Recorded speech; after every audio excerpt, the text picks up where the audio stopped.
there we go. Okay, so properties of real numbers. I guess I need some notes to take my notes on. Let's try this one more time.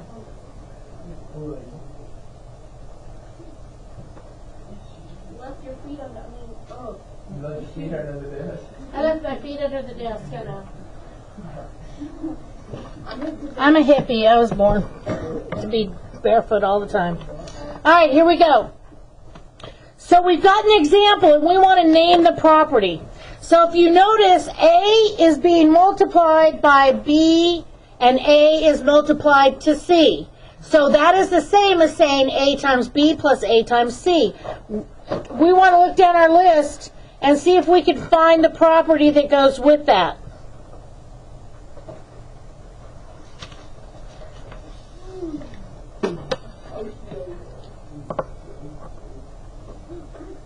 Anybody have a clue? What is it? What?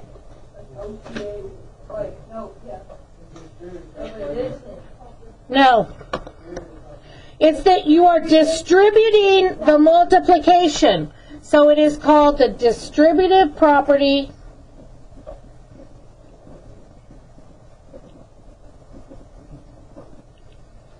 okay? What about if you have A plus 0 equals A? That's correct. It is the identity property, no. Yes, identity property of addition. Meaning no matter what you add 0 to, you're going to get the same answer, correct? Okay. What about 3? Communitive property, meaning it doesn't matter what order you multiply in, as long as you are multiplying the same numbers, you will get the same.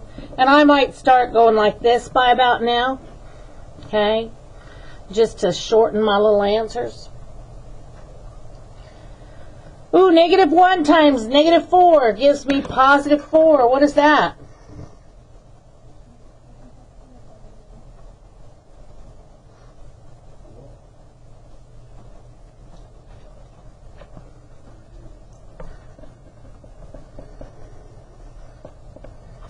It is the multiplication property of -1.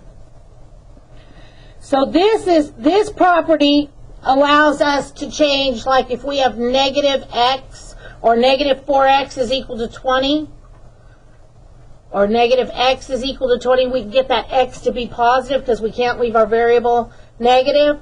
So if we use the multiplication property, or we could actually divide, either way. You know that multiplication and division are opposite inverse operations. A plus -a is equal to 0. Inverse property of addition.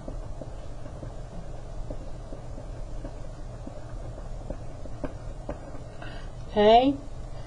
Ooh, we've used this. Remember I told you fractions are your friends? Fractions are your friends. So all we did was use the inverse to change it to 1x, right? When we had 1/3 x, if we multiplied that by 3/1, we ended up with 1x. Do you remember that? So here it is in property. Inverse property of multiplication.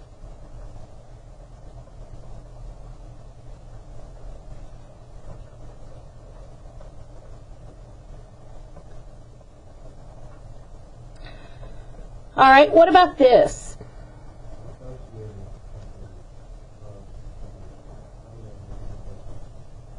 Very good. Associative property of multiplication.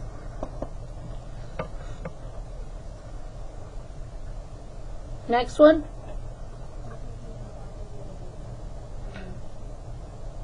So if you just flip them around, it's a community. Okay, you're just changing them, so it's Commutative property of addition.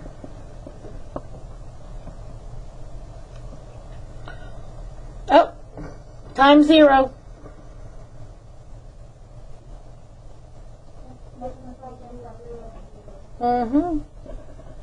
Multiplication property of 0.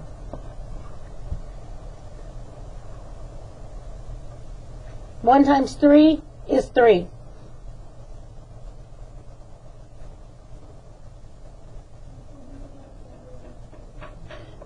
In other words, you multiply times 1, you're always going to get the same thing, aren't you? So it's an identity property of multiplication. So you add 0 to anything is identity property of addition, just like if you subtract, okay? If you multiply by 1, you're going to get the same thing, and that's identity of multi. All right, so here we're just moving the parentheses, aren't we? Yep, associative property.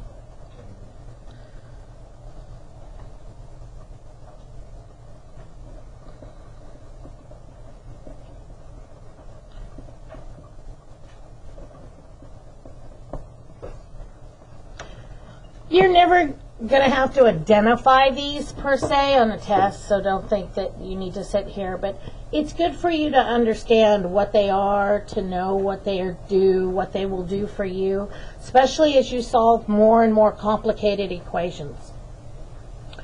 Okay, so let's see. Identify the specific property for each example. With just a little bit more practice, what's this? Associative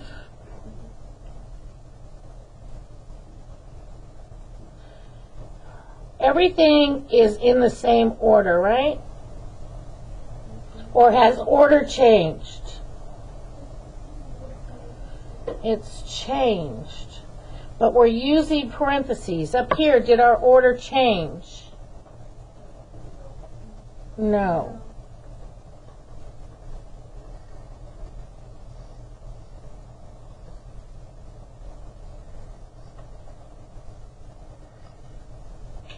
Since my order changed, I would be more apt to call this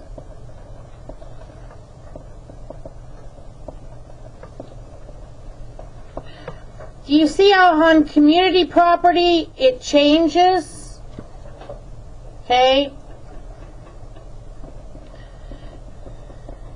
Order changes, whereas in associative property, your order doesn't change. Now what about this next one? Did your order change? Really? No. The parentheses just moved, didn't it? So that one would be associative property of multiplication.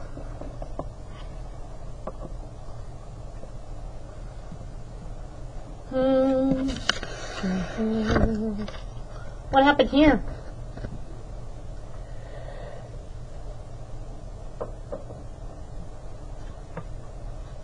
Anybody want to take a wild guess? Yep.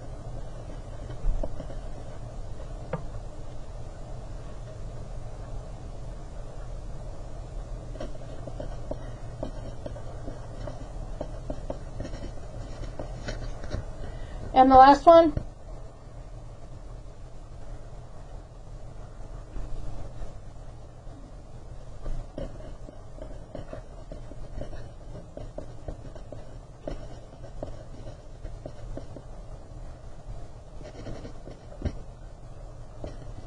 Distributive property of multiplication.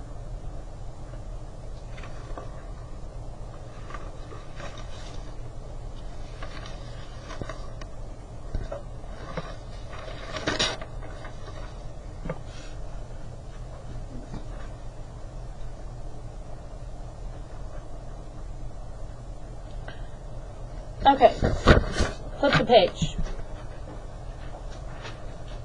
Solve and check the following equations. So number 1 should be a piece of cake, right? We've already been doing it. Number 1, what's the first step? Subtract 6 from both sides. That 4x is equal to what? 8. Divide both sides by 4. A lot of you are jumping when you do this, and you'll say, give me the answer of 4. Make sure you're really meaning what you write as your answer choice. If you look carefully at some of your work, you're going to see, oh my God, how did I make that stupid mistake? Okay? Well, one thing that'll keep you from making those crazy mistakes is to do a check. So here's our check. What are we going to do to check it? Just plug it in. 4 times 2 plus 6 is equal to 14. 4 times 2 is 8 plus 6 is equal to 14. 14 is equal to 14 because it is a true statement, and that is going to become very important soon. It is correct.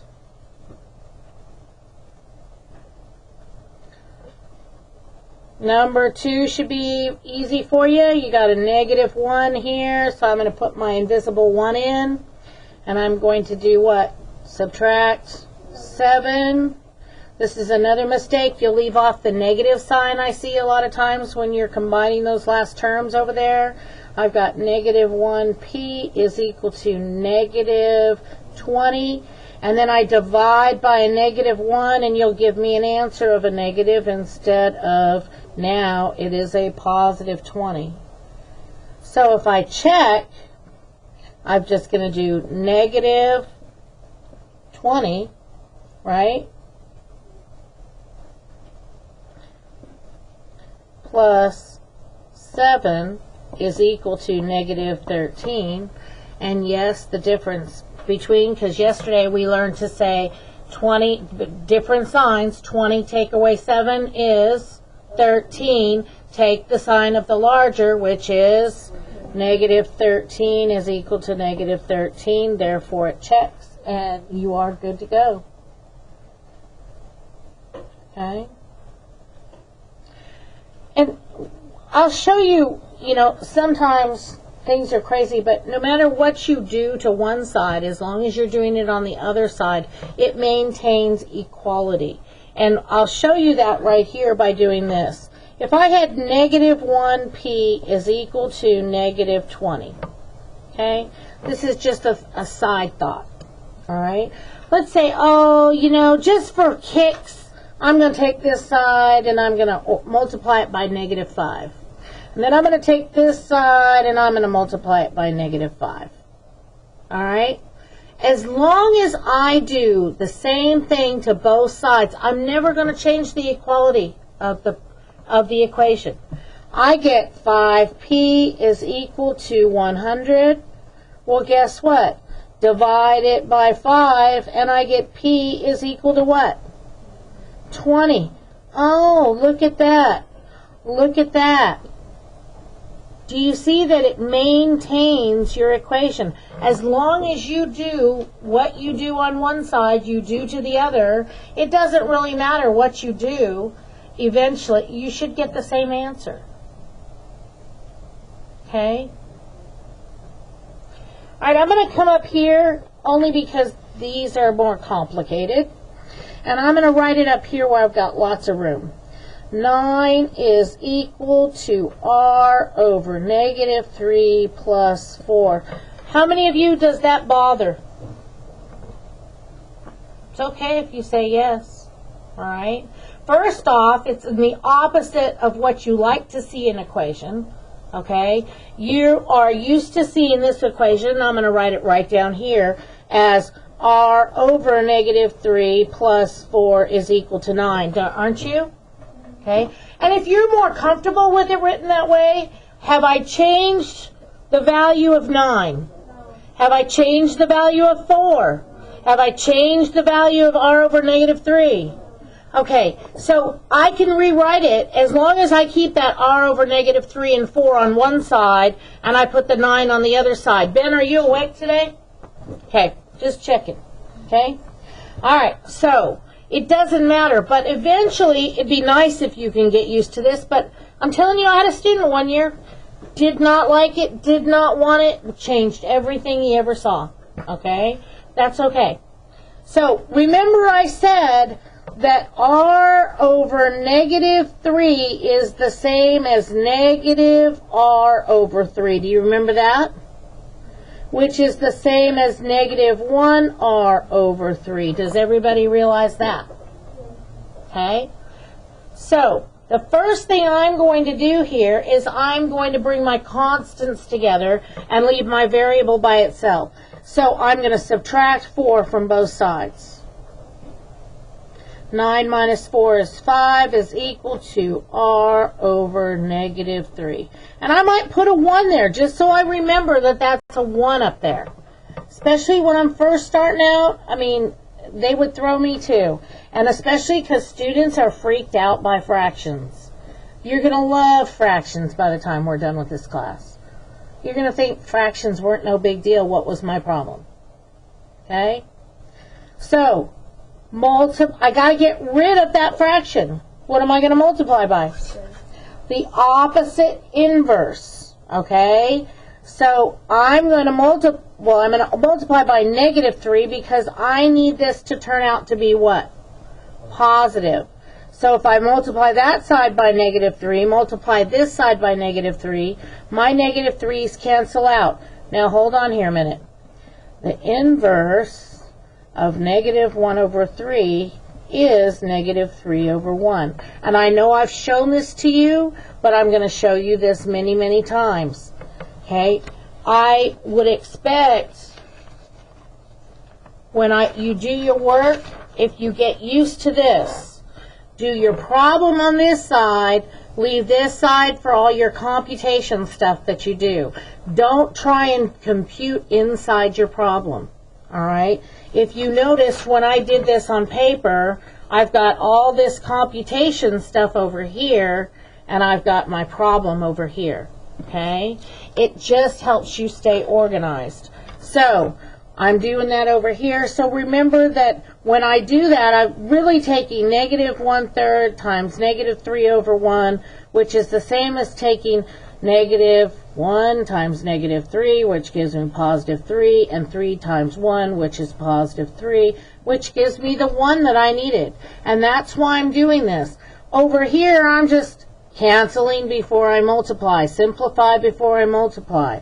So I'm going to end up with a 1r, and negative 3 times 5 is negative 15. Oh, I'm going to do a check. Let's see if we can get this to be right. So my check is going to be 9 is equal to negative 15 over negative 3 plus 4. So 9 is equal to, what is negative 15 divided by negative 3? Positive 5 plus 4. Break it down into the little steps and it works just fine. 9 is equal to 9. Yes, therefore, my answer is correct, isn't it? Okay? It's that simple. Now it gets just a little bit more complicated. Didn't want you to think, life was that simple always. It's pretty simple because my variable, my coefficient to my variable had a 1. Do you see this? So I multiplied by some. It had 1/3, right? So that was pretty simple. Now I've got 4/3. So I'm going to get in more trouble, aren't I? Okay?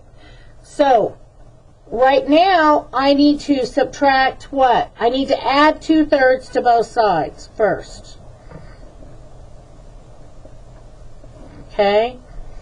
Now, I've got negative 4/3 n left on this side. Alright, let's simplify 5, 6 plus 2/3.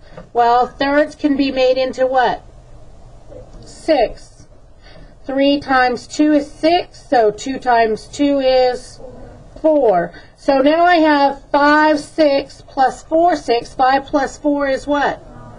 9, 6. And I'm just going to leave it at 9, 6. Okay? I don't have a problem with improper fractions, 9, 6, in this math that I'm doing right now. When it's all said and done, I probably will change it to a decimal, but it's okay to leave it as an improper fraction right now, okay?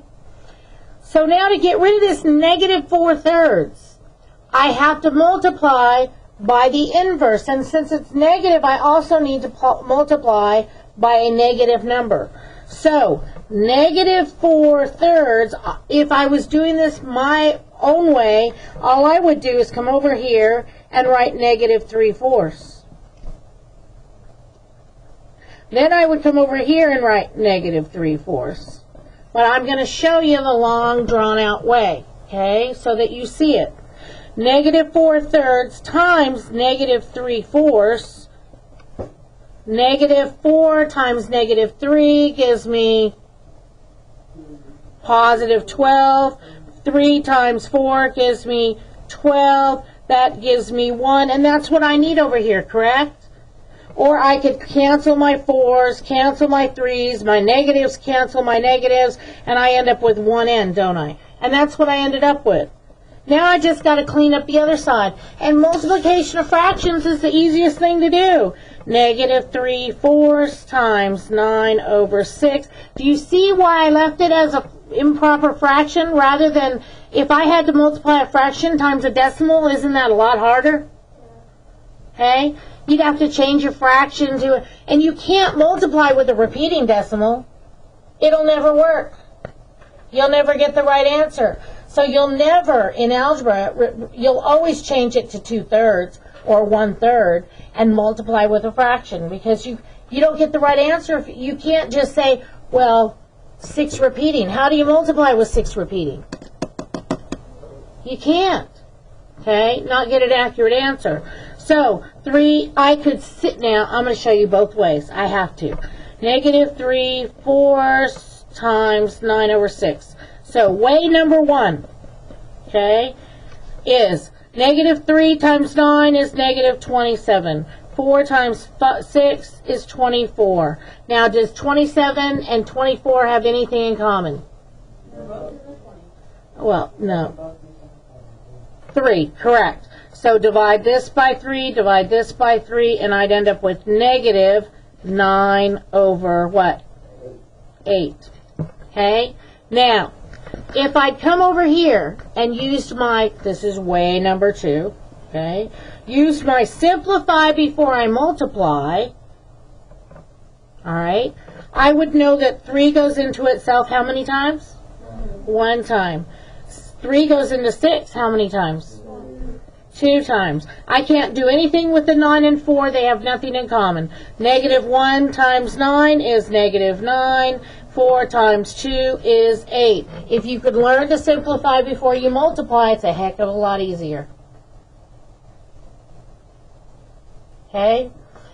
So my answer is negative 9/8. And frankly, I'm fine with you leaving it just like that. Okay? Oh, now they want to give us one with decimals just to challenge us. We might have enough room to do it. First, what do I have to do here? I have to combine 2.5 and 3.9, don't I? They are like terms. Remember that? So I've got, let's see, I'm going to come over here, 2.5 because I'm using all my space, and 3.9. Now we know why I always say use notebook paper. 9 and 5 is 14, carry 1, 5, that's 6.4. So I've got 6.4x minus 7 is equal to 23.8. Everybody confirm that, or? All right, just check and see if I'm making a mistake, because I do make them. Plus 7. This is when students would do this. They would add that 7 to that 8. Okay? Be careful. It's 23.8 plus 7, and that has a decimal point after it, right? So all it is equal to 30.8. Now I got to do my division, and I'm sorry, but I'm out of room, so I'm going to come up here. And normally, this is why I always have you do stuff on notebook paper, and I get 6.4. Who remembers what do you do when you divide decimals? Move your decimal over once here, move your decimal over once here. Oh, so should get a nice whole number maybe. 64 into 30 won't happen. 64 into 308. This is what I think in my head. If I have 330, I have 300, and I've got 60. 60 times 2 is 120, 3 is 184. Okay, do you see it? I'm just trying to get as close as I can get. If I do it times 5, it's going to be pretty close, I think. 6.4 times 5.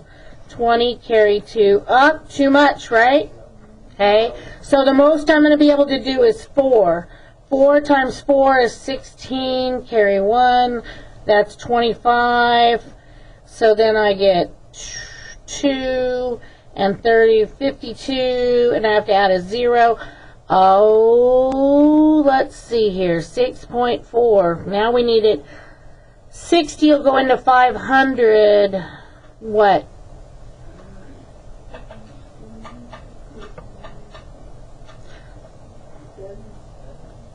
So you think it's about 7? Let's see.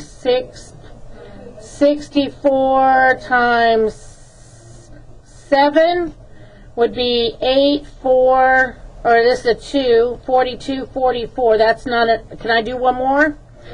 64, 8 and 4 is 12, 10, 11, carry 1, that's 5, 12. Yep, it worked. So it was 8. And I end up with 8 left. I could sit here all day, huh? And I'd probably round it there, about there. So 4.8. I don't think you're going to get an exact number. I'm going to check. 30.8 divided by 6.4. Nope. 4.8125. You would have had to go out 1, 2, 5. X is equal to. Okay? And if you're checking, you'd have to just plug it in the same way. Okay? Alright, so it's